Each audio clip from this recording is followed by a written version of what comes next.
பிதா குமாரன் பரிசுத்த ஆவியின் திரியேக நாமத்தினாலே ஆமேன். கர்த்தருடைய வார்த்தைகளை கேட்கும்படியாய் வந்திருக்கிற நாம் ஜெபம் செய்வோம்.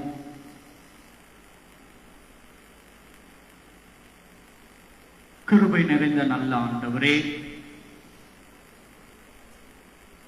இந்த ஓய்வு நாளில் சுவாமி உடைய வார்த்தைகளை கேட்கும்படியாய் நாங்கள் வந்திருக்கிறோம்.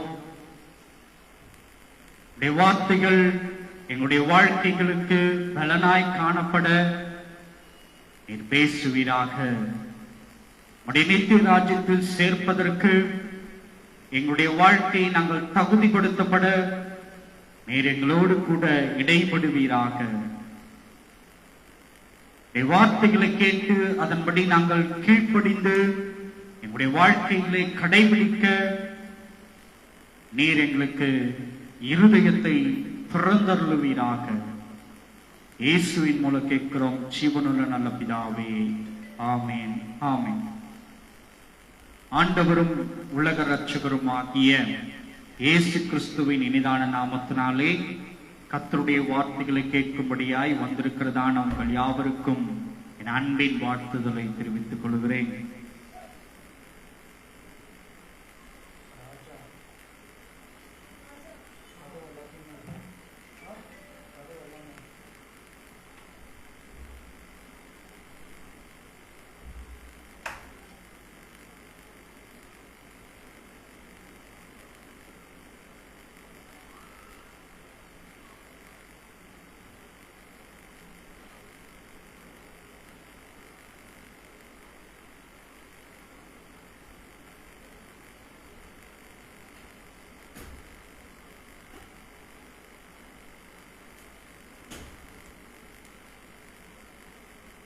இந்த நேரத்திலும் எங்களோடு கூட இணைந்து கர்த்தருடைய வார்த்தைகளை கேட்கும்படியாய் நேரலையிலே பார்த்து கொண்டிருக்கிறதான, கர்த்தருடைய வார்த்தைகளை கேட்டு கொண்டிருக்கிறதான அன்பு உள்ளங்களுக்கும் ஆண்டவரும் உலக இரட்சகரும் ஆகிய இயேசு கிறிஸ்துவின் இனிதான நாமத்தினாலே எனது வாழ்த்துதலை தெரிவித்துக் கொள்கிறேன். அன்புக்குரியவர்களே, கர்த்தருடைய வார்த்தையை நீங்கள் கேட்டு உடைய வாழ்க்கையிலே அவைகளை கடைபிடிக்கிறீர்கள் என்று நான் விசுவாசிக்கிறேன். அதே போல எப்படி உங்களுடைய வாழ்க்கையை மேம்படுத்துவதற்கும் தேவ ராஜ்யத்தில் பங்கேற்பதற்கும் இந்த வார்த்தைகள் ஏதுவாய் காணப்படுகிறதோ, அதே போல உங்களை கடந்தும் அநேகரிடத்திலே இந்த கர்த்தருடைய வார்த்தைகள் கடந்து போகும்படியாய் வீடியோவை பார்க்கிறதான நீங்கள் அநேகருக்கு அதை பகிர்ந்து கொள்ளும்படியாய் அன்போடு நான் கேட்டுக்கொள்ளுகிறவனாய் காணப்படுகிறேன். செய்திக்குள்ளாய் நாம் கடந்து செல்வோம். எடுத்து வாசிப்போம். நாம் தியானிக்கும்படியாய் தெரிந்து கொள்ளப்பட்டதான வேத பகுதி அப்போஸ்தலனாகிய பவுல் எபேசிய பட்டணத்துக்கு எழுதின நிருபம் 5ஆம் அதிகாரம் 14ஆம் வாக்கியத்தை நாம் வாசிக்க கேட்போம். எபேசியர் 5:14. நாம் தியானிக்கும்படியாய் தெரிந்து கொள்ளப்பட்டதான தலைப்பு தூங்குகிற நீ விழித்து எழுந்திரு. நாம் தியானிக்கும்படியாய் தெரிந்து கொள்ளப்பட்டதான தலைப்பு தூங்குகிற நீ விழித்து எழுந்திரு என்கிறதான தலைப்பின் கீழாக இன்றைக்கு நாம் தியானிக்க இருக்கிறோம். வாசிக்க கேட்போம். எபேசியர் 5:14.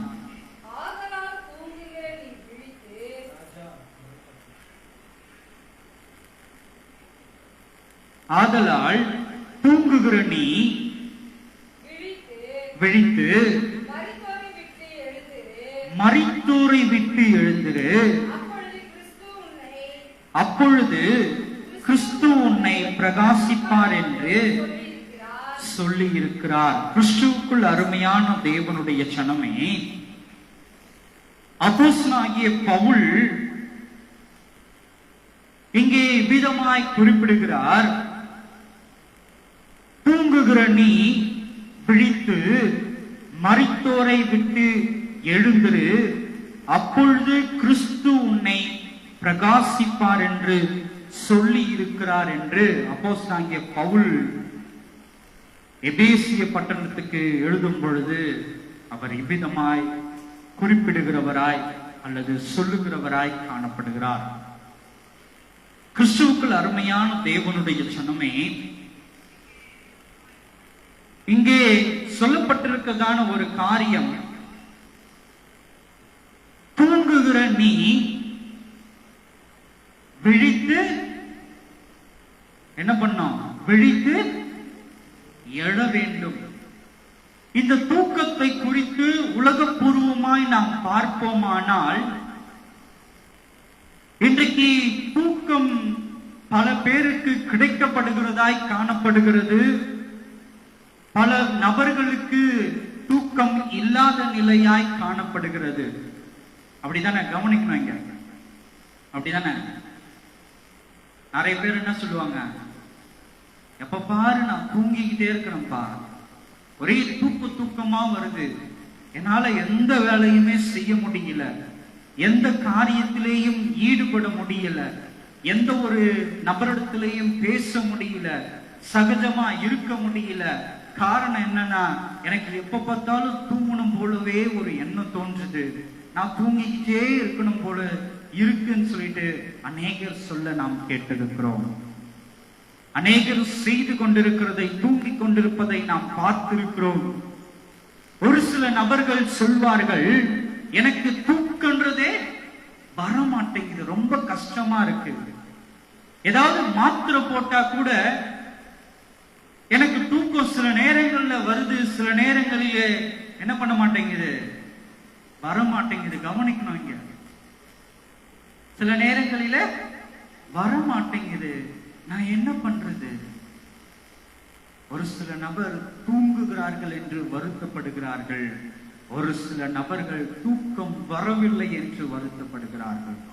உலகப்பூர்வமாக கிறிஸ்துவுக்குள் அருமையான தேவனுடைய ஜனமே, ஆவிக்குரிய ரீதியிலே இந்த தூக்கத்தை குறித்து நாம் பார்ப்போமானால், இங்கே அப்போஸ்தலனாகிய பவுல் சொல்லுகிறார், தூங்குகிற நீ விழித்து மரித்தோரை விட்டு எழுந்திரு, அப்பொழுது கிறிஸ்து உன்னை பிரகாசிக்க பண்ணுவார் என்று சொல்லி இருக்கிறார் என்று இங்கே அப்போஸ்தலனாகிய பவுல் சுட்டி காட்டுகிறவராய் காணப்படுகிறார். அல்லேலூயா, அல்லேலூயா. தூங்குகிற நீ விழித்து எழு, மரித்தோரை விட்டு எழுந்திரு.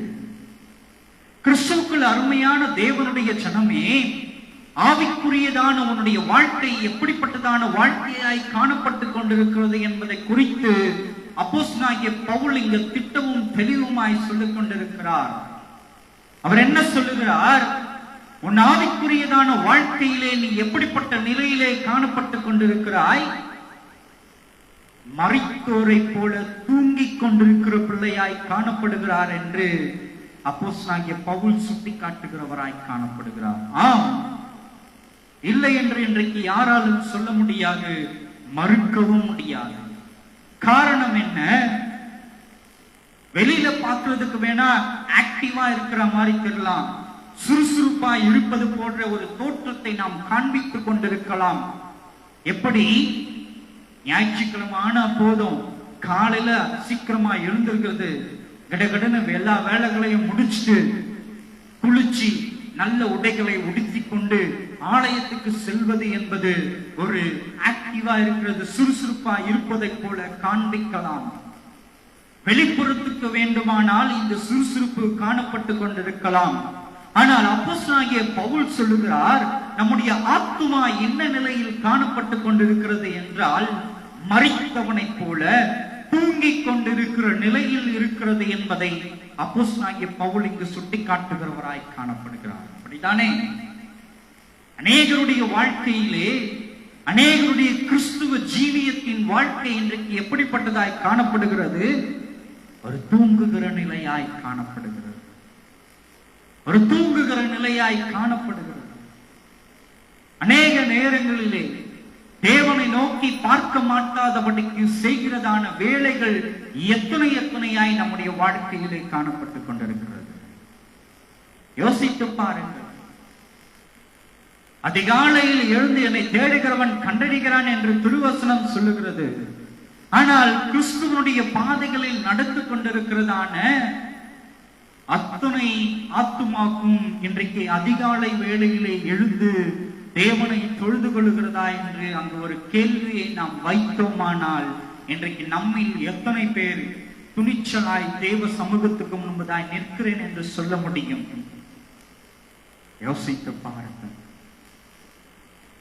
நம்மில் எத்தனை பேர் துணிச்சல் மிகுந்தவர்களாய் என்னுடைய ஆத்மா விழிப்போடே காணப்பட்டுக் கொண்டிருக்கிறது, என் ஆத்துமா ஜீவியத்தின் நிமித்தமாய் அனுதினமும் நான் விழித்துக் கொண்டிருக்கிறேன் என்பதை எத்தனை பேர் நம்மால் சொல்ல முடியும்? கிறிஸ்துவுக்குள் அருமையான தேவனுடைய ஜனமே, மரித்தவனை போல உன் ஆத்துமா தூங்கிக் கொண்டிருக்கிறது. உன் நிலை எப்படிப்பட்டதான நிலையாய் காணப்பட்டுக் கொண்டிருக்கிறது? உடைய கிறிஸ்துவினுடைய வழிகளை பின்பற்றுகிற நீ எப்படிப்பட்ட நிலையில் காணப்பட்டுக் கொண்டிருக்கிறாய்? உலகத்துக்கு வேண்டுமானால் சுறுசுறுப்பு மிகுந்தவனாய் காணப்படுகிறாய். அப்படிதானே? அப்படிதானே? அப்படிதானே?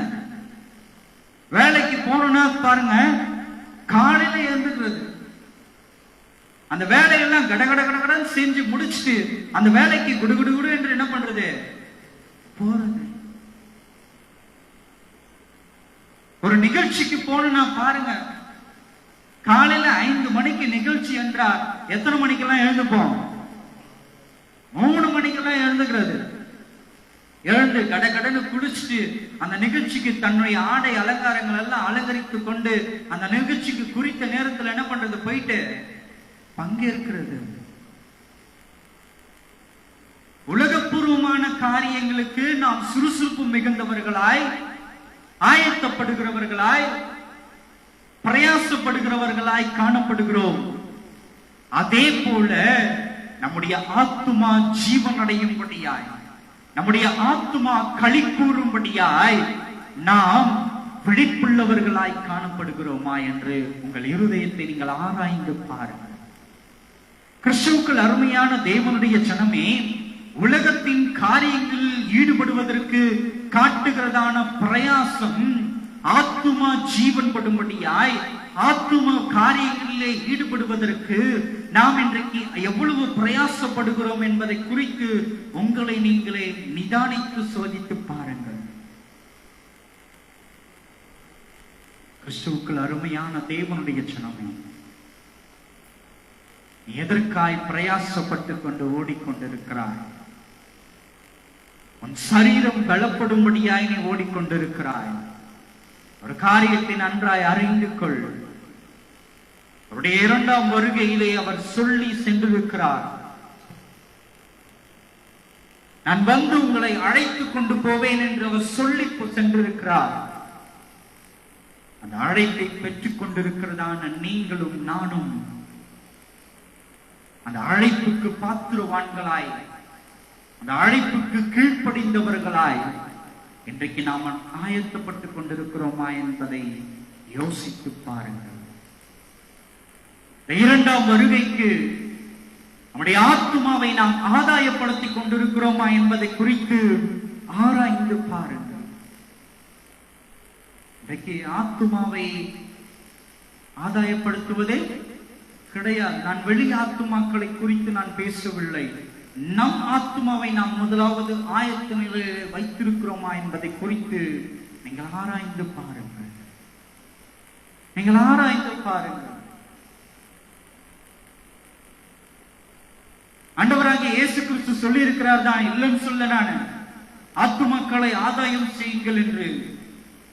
நீ ஆத்துமாவை ஆதாயம் செய்வதற்கு முன்பதாக உன் ஆத்துமா முதலாவது ஆயத்தப்பட்டு தேவனோடு கூட நீ எடுத்துக் கொள்ளப்படுவதற்கு ஆயத்தப்பட்ட நிலையாய், ஆயத்தப்பட்ட விழிப்பாய் காணப்படுகிறதான ஆத்துமாவாய் உன் ஆத்துமா காணப்படுகிறதா என்பதை குறித்து நீ யோசித்துப்பார்.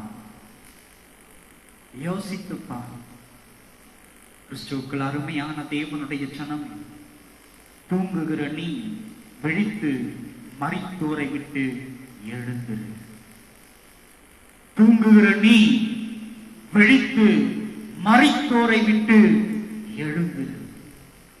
அப்பொழுது இங்கே வசனம் சொல்லப்பட்டிருக்கிறது, அப்பொழுது கிறிஸ்து உன்னை பிரகாசிக்க பண்ணுவார். என்ன பண்ணுவாரு? என்ன பண்ணுவாரு?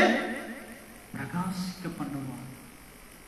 கிறிஸ்துவுக்குள் அருமையான தேவனுடைய ஜனமே, உன்னுடைய வாழ்க்கையிலே, உன்னுடைய குடும்பத்திலே ஒரு பிரகாசமும் காணப்படவில்லை என்று உன் இருதயம் அங்கலாய்க்கப்பட்டு கொண்டிருக்கிறது. உன்னுடைய வாழ்க்கை பிரகாசிக்கப்பட வேண்டுமானால், உன்னுடைய ஆவிக்குரிய வாழ்க்கை பிரகாசிக்கப்பட வேண்டுமானால் என்ன பண்ணோம்? என்ன பண்ணோம்? உன் ஆவிக்குரியதான தூக்கத்தை விட்டு எழுந்திருக்கிற பிள்ளையாய் காணப்பட வேண்டும். ஆவியிலே தூங்குகிற பிள்ளையாய் இப்பொழுது காணப்பட்டு கொண்டிருக்கிறாய். மரித்தோரிலிருந்து எழுந்திருந்த பிள்ளையாய் நீ காணப்பட வேண்டும். உன்னுடைய ஆவிக்குரிய வாழ்க்கை பிரகாசிக்கப்பட வேண்டுமானால் நீ செய்ய வேண்டியதான காரியம், அதிகாலையில் என்னை தேடுகிறவன் கண்டடைவான் என்கிறதான வசனத்தின்படி அதிகாலையில் தேடுகிற பிள்ளையாய் நீ காணப்பட வேண்டும். முதல்ல ஒரு 2-3 வாரம் கஷ்டமா தான் இருக்கும். முதல்ல ஒரு 2-3 வாரம் அதிகாலை எழும்புவது என்பது கடினமாகத்தான் காணப்படும். ஆனால் நாள் அடைவிலே அதுவே நமக்கு என்ன ஆயிடும்? பழகி போயிடும். ஏன்? ஏன்? அந்த சுவையை, எந்த சுவையை? இயேசு என்கிறதான சுவையை நாம் சுவைத்து விட்டோமானால், அதிகாலை வேளையிலே அவரை தேடும் பொழுது நாம் கண்டடைந்து விட்டோமானால், அந்த சுவையை ருசித்த நம்மால் என்ன பண்ண முடியாது? என்ன பண்ண முடியாது? மீண்டும் மீண்டுமாய் சுவைக்காமல் இருக்க முடியாது.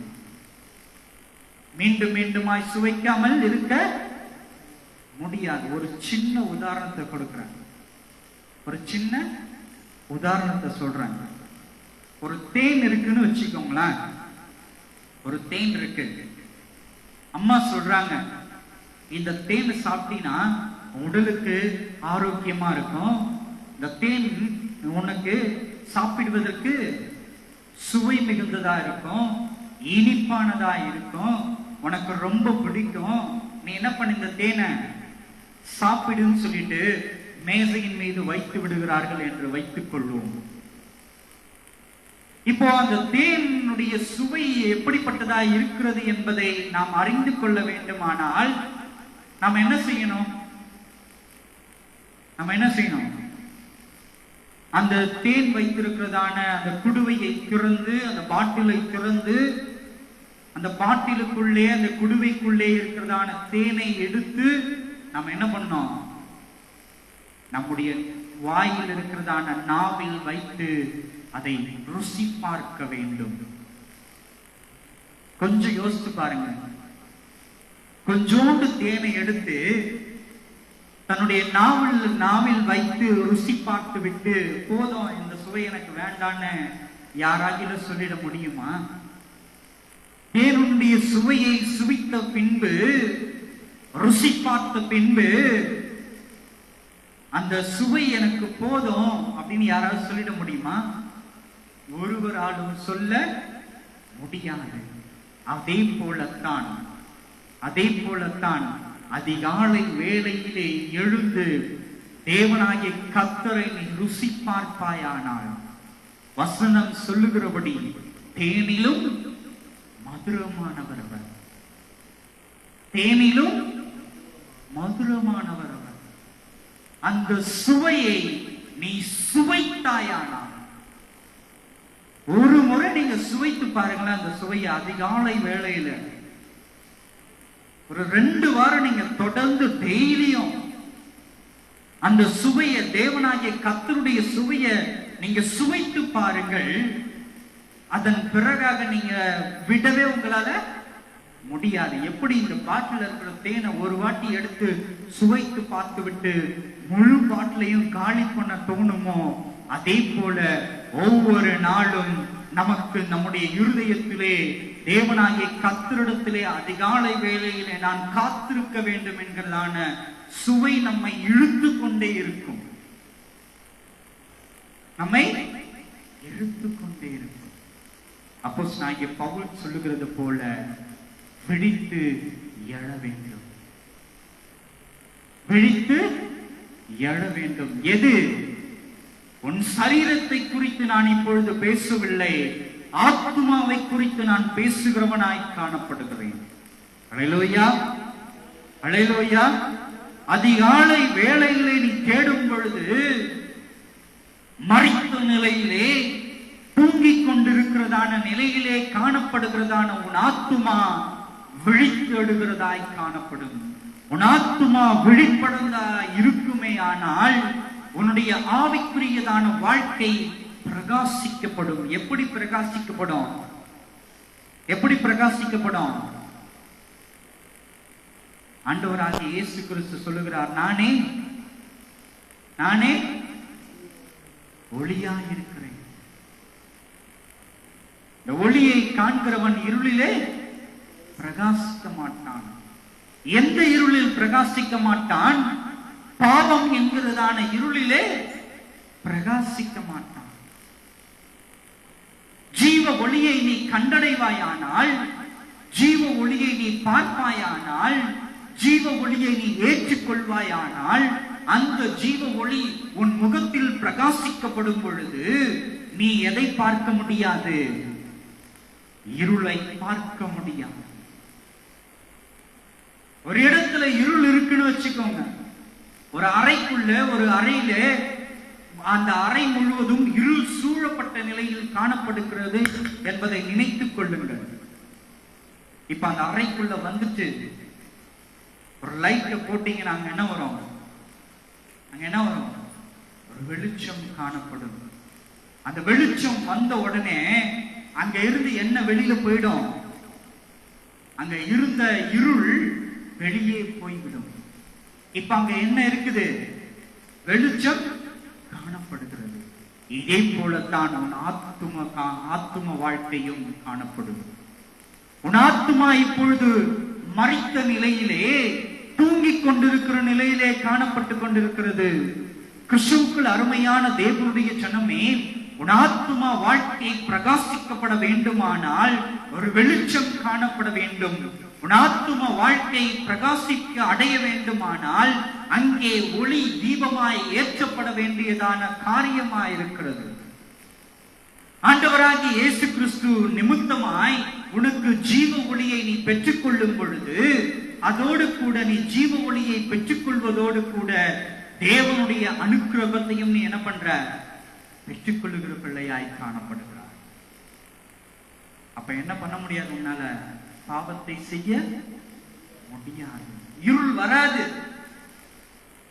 இருள் வராது. அதுதான் இங்க சொல்றாரு அப்போஸ்தலனாகிய பவுல். என்ன சொல்றாரு? மரித்தோரை விட்டு எழுந்துரு.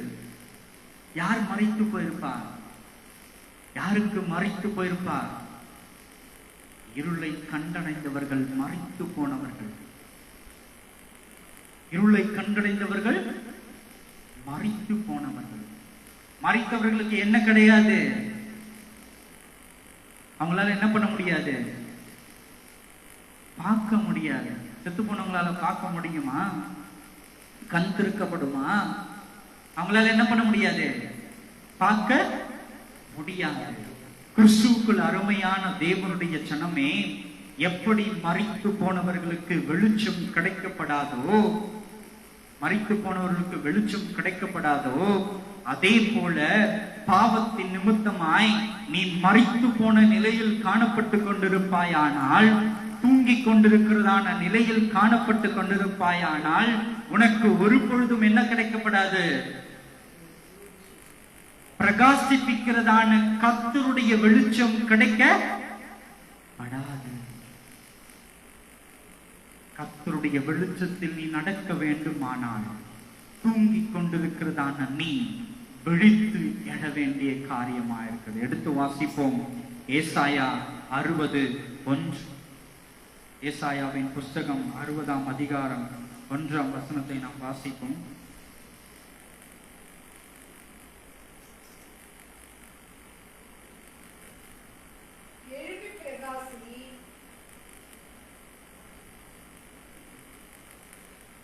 எழும்பி பிரகாசி, உன் ஒளி வந்தது,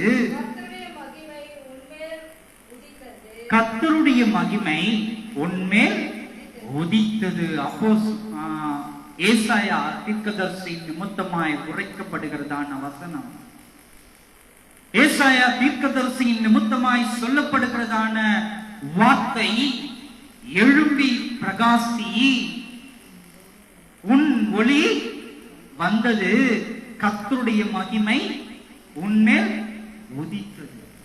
கிறிஸ்துவுக்குள் அருமையான தேவனுடைய ஜனமே, உன் ஆத்துமா ஜீவன் பெற வேண்டுமானால், உன் ஆத்துமா பிரகாசிக்கப்பட வேண்டுமானால், நீ செய்ய வேண்டிய காரியம் என்னவா இருக்கிறது என்று அப்போஸ்தலனாகிய பவுல் சொல்லுகிறார்.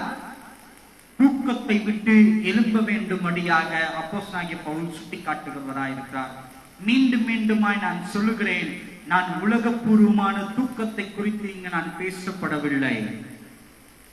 ஆவிக்குரியதான தூக்கத்தை குறித்து நான் பேசுகிறவனாய் காணப்படுகிறேன். உன் ஆவியின் நிலை எப்படி இருக்கிறது? தூங்கிக் கொண்டிருக்கிறதான பிள்ளையாய் நீ காணப்பட்டு கொண்டிருக்கிறாயா? இப்பொழுதே விழித்துக்கொள். ஏசாயா சொல்லுகிறார், எழும்பி பிரகாசி. உன் தூக்கத்தை விட்டு நீ எழும்பு. உன் அயர்ந்த நித்திரையை விட்டு நீ எழும்பு. எப்பொழுது உன் அயர்ந்த நித்திரையை விட்டு நீ எழும்புகிறாயோ, அப்பொழுதே இங்க என்ன வரும்? ஒளி வரும். எப்போ வரும்? ஒளி உனக்குள் எப்பொழுது வரும்?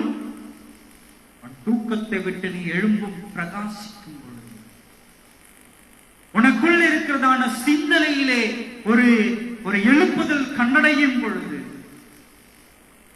உனக்குள் இருக்கிற சிந்தனையிலே ஒரு எழுப்புதல் கண்டடைய வேண்டும். இன்றைக்கு சிந்தனை எல்லாம் எப்படி இருக்கு? நம்முடைய சிந்தனைகள் சொல்லுங்க. இன்னைக்கு நம்முடைய சிந்தனைகள் எல்லாம் எப்படி இருக்கு? பைபிள் வசனம் தான் அப்புறம் பார்த்துக்கலாம், அப்புறம் படிச்சுக்கலாம். சிந்தனை என்னவாய் காணப்பட்டு கொண்டிருக்கிறது இன்றைக்கு சூழ்நிலை? வேத வார்த்தைகளை குறித்ததான சிந்தனை நாளைக்கு பார்த்துக் கொள்ளலாம், இன்னொரு நாள் பார்த்துக் கொள்ளலாம். எலும்பு.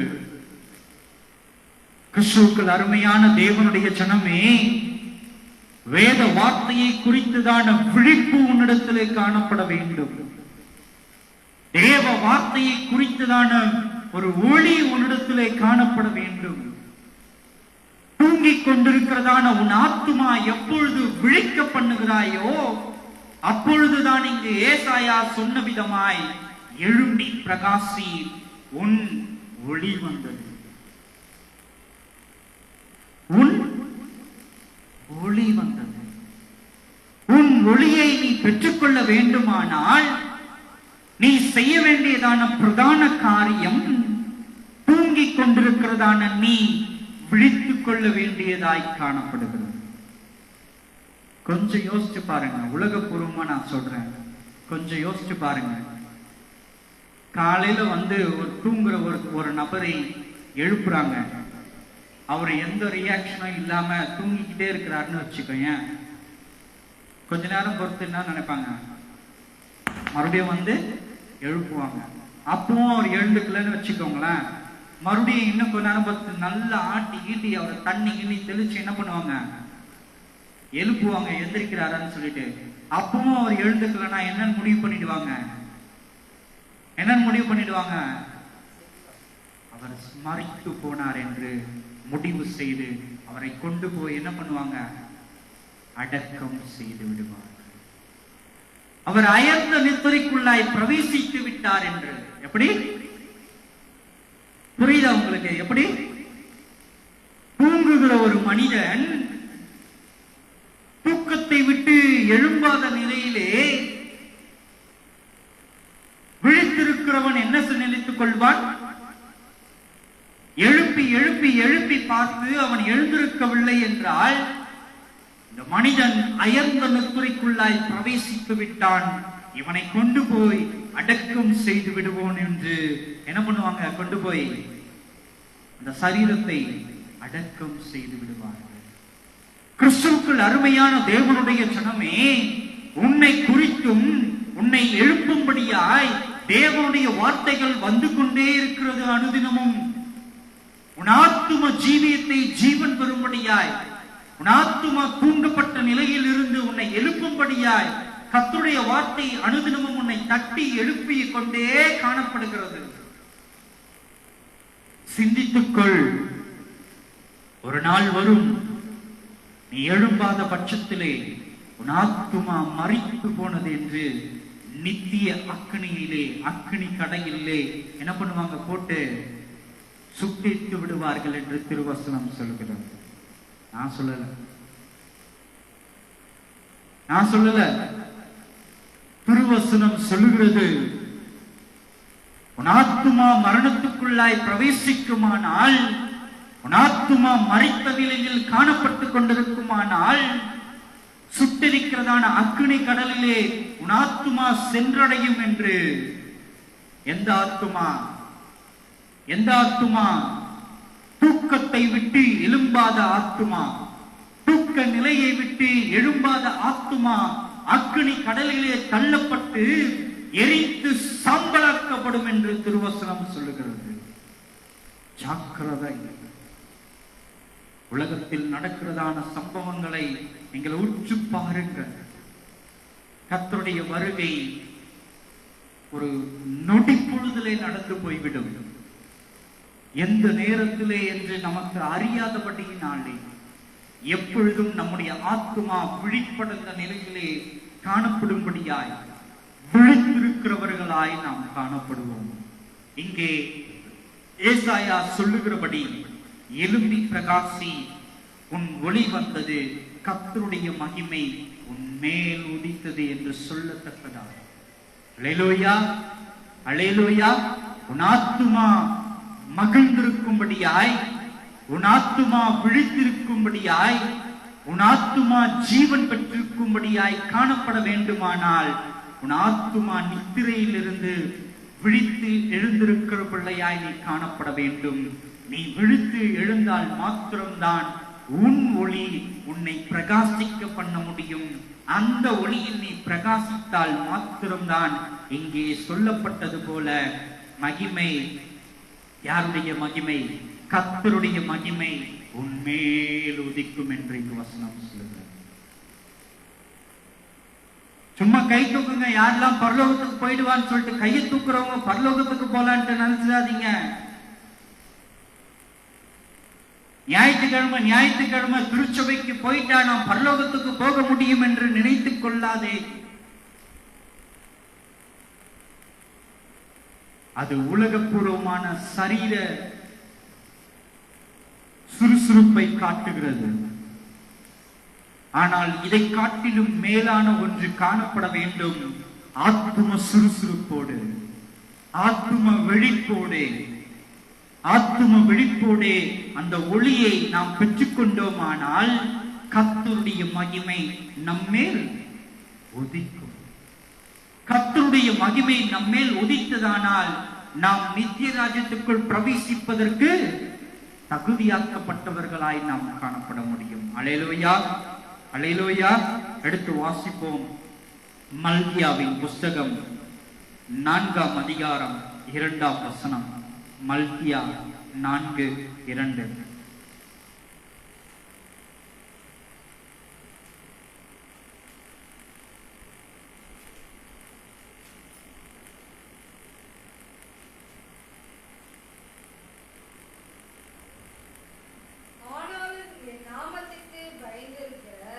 ஆனாலும் என் நாமத்துக்கு பயந்திருக்கிற உங்கள் மேல் நீதியின் சூரியன் உதிக்கும்,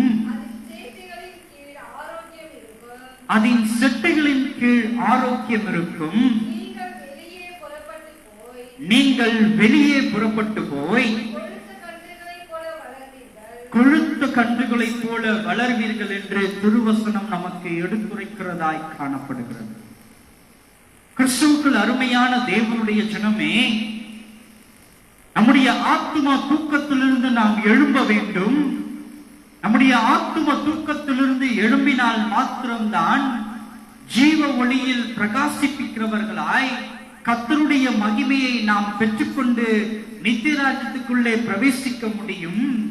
அது மாத்திரமல்லாமல் இங்கே சொல்லப்பட்டிருக்கிறதான காரியம், என் நாமத்துக்கு பயந்திருக்கிற உங்கள் மேல் நீதியின் சூரியன் உதிக்கும் என்று தேவனாகிய கர்த்தர் வாக்கு கொடுக்கிறவராய் காணப்படுகிறார். அல்லேலூயா, அல்லேலூயா, அல்லேலூயா. ஆமா, தூங்கிக் கொண்டிருக்கிற நிலையிலிருந்து ஆத்துமா விழிப்படைய வேண்டும். ஆத்துமா விழிப்படைந்து ஜீவ ஒளியிலே நடக்கும் பொழுது, ஜீவ ஒளியிலே பிரகாசிக்கப்படும் பொழுது, என் நாமத்துக்கு பயந்திருக்கிற உன்மேல், எப்படி என் நாமத்துக்கு பயந்திருக்கிற உன்மேல், கவனிங்க, தேவனாகிய கர்த்தர் சொல்லுகிறார், என் நாமத்துக்கு பயந்திருக்கிற உன்மேல். எப்படி அவருடைய நாமத்துக்கு நீ பயந்திருக்கிறாய் என்று அர்த்தமாக்கப்படுகிறது, உன் ஆத்துமா வெளிப்படைந்ததின் நிமித்தமாக. உன் ஆத்துமா வெளிப்படைந்ததின் நிமித்தமாக தேவனாகிய கர்த்தர் சொல்லுகிறார், என் நாமத்திலே என்ன சொல்றாரு, என் நாமத்துக்கு பயந்திருக்கிற உன்மேல் என்று. அப்போ தேவனுடைய நாமத்துக்கு பயந்திருக்கிறவர்களாய் நாம் இருப்போமானால் நம்முடைய ஆத்துமா எப்படிப்பட்டதான ஆத்துமாவாய் காணப்பட வேண்டும்? வெடித்திருக்கிற ஆத்மாவாய் காணப்பட வேண்டும். அப்படியானால் தேவனுக்கு பயந்த நிலையை விட்டு பயப்படாதவர்களாய் இருந்து கொண்டிருக்கிறோம் என்று அர்த்தமாக்கப்பட்டிருக்கிறது. இப்பொழுது நம்முடைய நிலை எந்த நிலையிலே காணப்பட்டு கொண்டிருக்கிறது? புரியுதா உங்களுக்கு? இங்க என்ன சொல்றாரு தேவனாகிய கர்த்தர், என் நாமத்துக்கு பயந்திருக்கிற உன்மேல் என்று சொல்லுகிறார். யாருடைய நாமத்துக்கு? அவருடைய நாமத்துக்கு பயந்திருக்கிற உன்மேல். யாரை குறித்து சொல்லுகிறார்? ஆத்தும நித்திரையிலிருந்து விழிப்படைந்தவர்களை பார்த்து சொல்லுகிற வார்த்தையாயிருக்கிறது. தேவனாகிய கர்த்தர் சொல்லுகிறார், ஆத்தும நித்திரையிலிருந்து விழித்தவர்களை பார்த்து. அப்படியானால் ஆத்தும நித்திரை அடைந்திருக்கிறவர்களை குறித்து தேவனாகிய கர்த்தர் சொல்லுகிறதான காரியம் என்னவா இருக்கும் என்று யோசித்து பாருங்கள். யோசித்து பாருங்க. பயப்படாதவர்கள், தேவனுடைய நாமத்துக்கு பயப்படாதவர்கள் யார்? யார் தேவனுடைய நாமத்துக்கு பயப்படாதவர்கள்? சொல்லுங்க, யார் தேவனுடைய நாமத்துக்கு பயப்படாதவர்கள்? ஆத்தும வெளிப்படையாதவர்கள், தேவனுடைய நாமத்துக்கு பயப்படாதவர்களாய் காணப்படுகிறார்கள். கிறிஸ்துவுக்குள் அருமையான தேவனுடைய ஜனமே, உன் ஆத்தும ஜீவியம் எந்த நிலையிலே காணப்பட்டு கொண்டிருக்கிறது என்பதை உன் இருதயத்தை நீ ஆராய்ந்து பார். ஆத்தும விழிப்போடு நீ காணப்பட்டு கொண்டிருக்கிறாயா? கர்த்தருக்கு பயந்த நிலையிலே நீ காணப்பட்டு கொண்டிருக்கிறாயா என்பதை நீ சிந்தித்து ஆராய்ந்து பார்.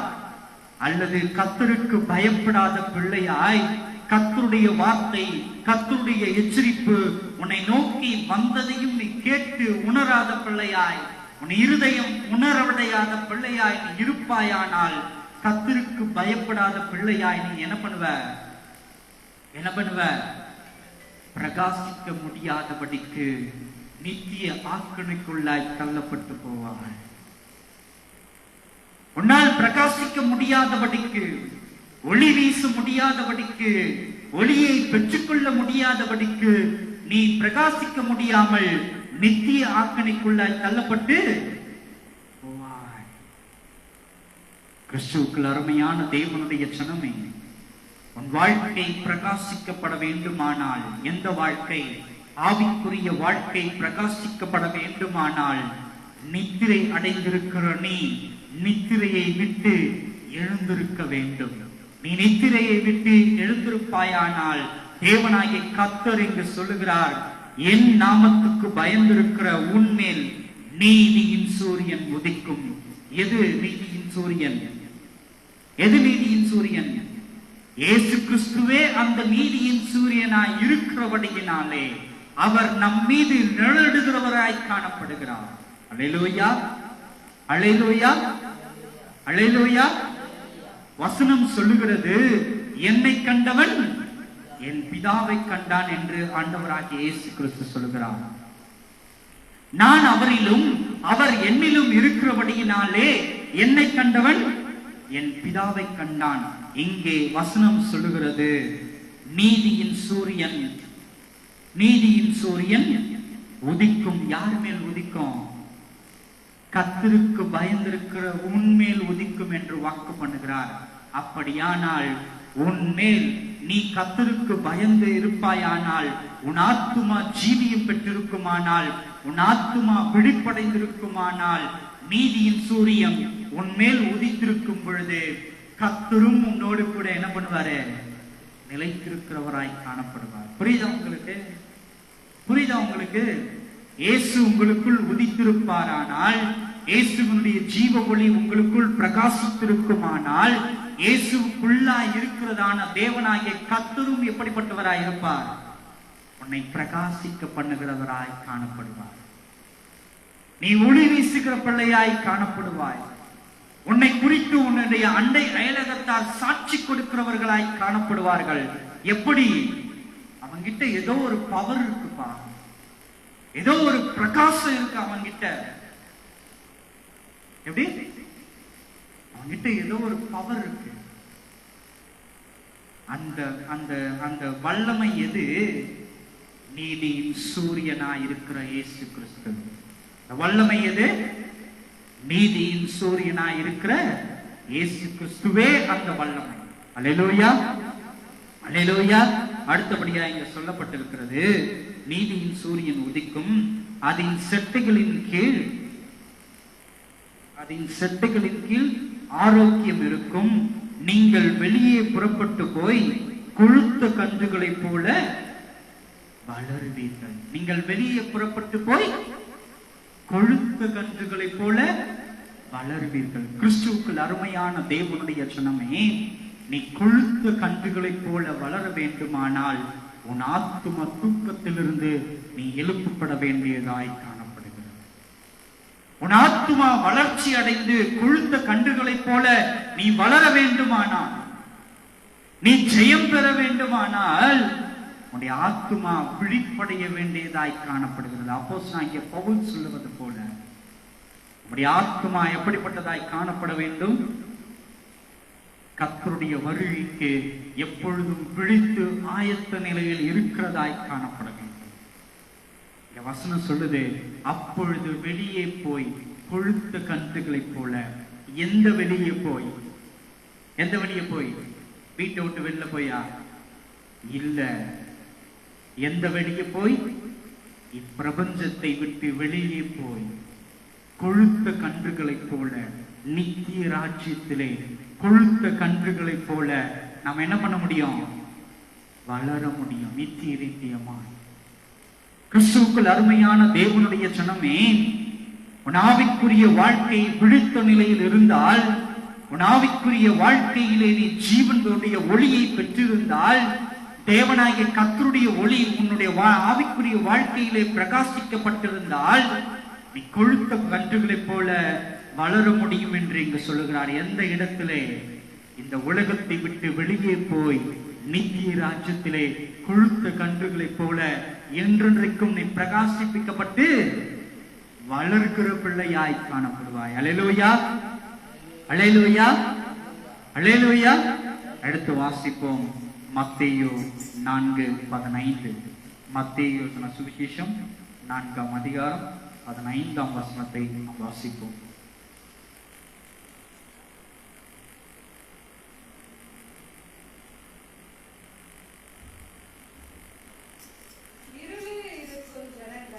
இருளில் இருக்கும் ஜனங்கள் பெரிய வெளிச்சத்தை கண்டார்கள். மரண இருளின் திசையில் இருக்கிறவர்களுக்கு வெளிச்சம் உதித்தது என்று ஏசாயா தீர்க்கதரிசியினால் உரைக்கப்பட்டது நிறைவேறும்படி இப்படி நடந்தது என்று இந்த வசனம் நமக்கு எடுத்துரைக்கிறதாய் காணப்படுகிறது. அல்லேலூயா, அல்லேலூயா. கிறிஸ்துவுக்குள் அருமையான தேவனுடைய ஜனமே, இருளில் இருக்கும் ஜனங்கள் பெரிய வெளிச்சத்தை கண்டார்கள். மரண இருள் திசையில் இருக்கிறவர்களுக்கு வெளிச்சம் உதித்தது என்று. உன் மரண இருளில் இருந்து நீ தப்ப வேண்டுமானால் அயர்ந்த நித்திரையில் காணப்படுகிறதான உன் ஆத்துமா விழிப்படைய வேண்டியதாய் காணப்படுகிறது. உன் ஆத்துமா விழிப்படைந்தால் இங்கே சொல்லப்பட்டது போல பெரிய வெளிச்சத்தை என்ன பண்ண முடியும்? பார்க்க முடியும். உன்னுடைய ஆவிக்குரிய வளர்ச்சியிலே ஒரு பெரிய வெளிச்சத்தை கண்டு பிரகாசிப்பிக்கிற பிள்ளையாய் நீ காணப்பட முடியும். ஆவிக்குரிய வாழ்க்கை பிரகாசிக்கப்பட வேண்டுமானால் அயர்ந்த நித்திரையில் காணப்படுகிறதான உன் ஆத்துமா வெளிப்படைய வேண்டிய கட்டாயமாயிருக்கிறது. அல்லேலூயா, அல்லேலூயா.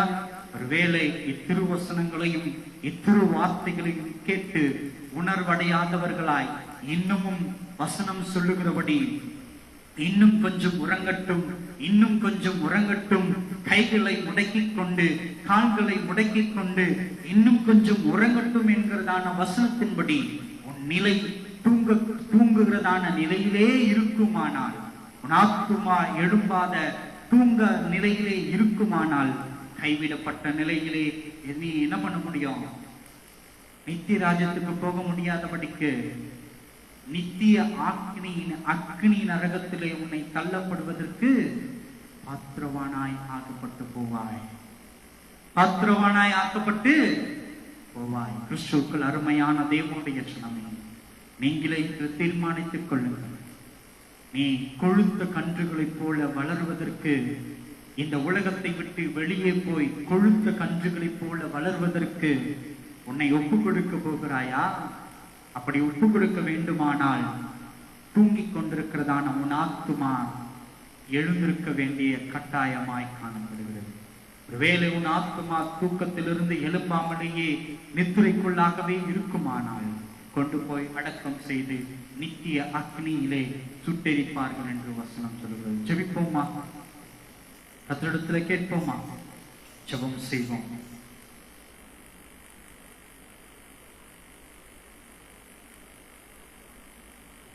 என் நம்பிக்கைக்கு பாத்திரனாய் இருக்கிற என் தேவாதி தேவனே, உம்மை நன்றியோடு துதிக்கிற கர்த்தாவே.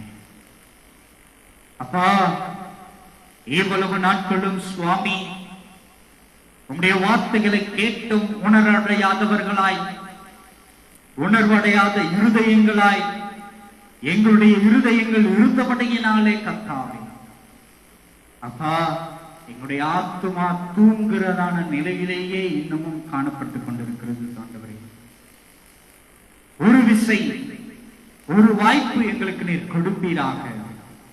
இந்த தூங்குகிற நிலையிலிருந்து நாங்கள் விழித்துக் கொள்ளும்படியாய், நம்முடைய ஒளியை நாங்கள் பெற்று பிரகாசிக்கப்படும்படியாய், நம்முடைய ஒளியை பெற்று நாங்கள் பிரகாசிப்படைந்து அப்பாவுடைய நித்திய ராஜ்யத்திலே குழுமையுள்ளவர்களாய் நாங்கள் வளரும்படியாய் ஒரு வாய்ப்பை நீர் எங்களுக்கு ஏற்படுத்தி கொடுப்பீராக சுவாமி. ஒரு வாய்ப்பை நீர் எங்களுக்கு ஏற்படுத்தி கொடுப்பீராக தகப்பனே. எங்களை நாங்கள் எழுப்புவதற்கு எங்களை தகுதிப்படுத்துவீராக ஆண்டவரே. ஒரு புதியதான ஒரு புத்துணர்ச்சியை எங்களுக்குள்ளாய் நீர் புகுத்த பண்ணுவீராக சுவாமி. சோர்வில் இருந்து அப்பா, சோர்வின் குணத்திலிருந்து நாங்கள் விட்டொழிந்து அவைகளை விட்டு எழும்பி நாங்கள் பிரகாசிக்கப்பட நீர் எங்களுக்கு உறுதுணையாய் துணை நிற்பீராக சுவாமி. அதிகாலையிலே எங்களை எழுப்பி உம்மை தேட நீர் எங்களுக்கு கிருபை அருளச் செய்வீராக சுவாமி. உடைய கரத்திலே எங்களையும் எங்கள் ஆத்துமாவையும் நாங்கள் அர்ப்பணிக்கிறோம் ஆண்டவரே. நீர் எடுத்து பயன்படுத்துவீராக, காத்துக் கொள்வீராக. இயேசுவின் மூலம் கேட்கிறோம் ஜீவனுள்ள நல்ல பிதாவே, ஆமென்.